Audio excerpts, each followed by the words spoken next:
প্রবাসীদের সমস্যা সমাধানের জন্য সৃষ্টি হয়েছিল প্রবাসী কল্যাণ মন্ত্রণালয়, যেটা বিএনপির আমলে সৃষ্টি হয়েছিল।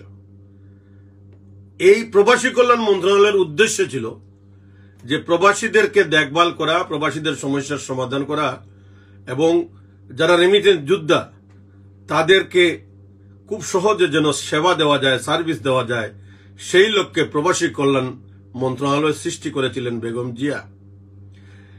কিন্তু আমরা দেখতে পাচ্ছি এই প্রবাসী কল্যাণ মন্ত্রণালয় এবং প্রবাসী কল্যাণ ব্যাংক প্রবাসীদের কোনো কাজে আসছে না। প্রবাসী কল্যাণ ব্যাংক খায় না বরণ দেয় সেটা প্রবাসীরা জানে না। তাই আমরা প্রস্তাব করছি, যখন প্রবাসীদের কোনো কাজে আসছে না, যখন প্রবাসীদের কোনো কল্যাণে আসছে না, বিলুপ্ত করা হোক প্রবাসী কল্যাণ মন্ত্রণালয় এবং বাতিল করা হোক প্রবাসী কল্যাণ ব্যাংক। যে ব্যাংক প্রবাসীদের কোনো কাজে আসে না, যে মিনিস্ট্রি প্রবাসীদের জন্য কোনো কাজে আসে না, দরকার নাই সেই মিনিস্ট্রির, দরকার নাই সেই ব্যাংক। বন্ধ করে দাও প্রবাসী কল্যাণ ব্যাংক, বাতিল করে দাও প্রবাসী কল্যাণ মন্ত্রণালয়। কি কাজটা করেছে আমাদেরকে!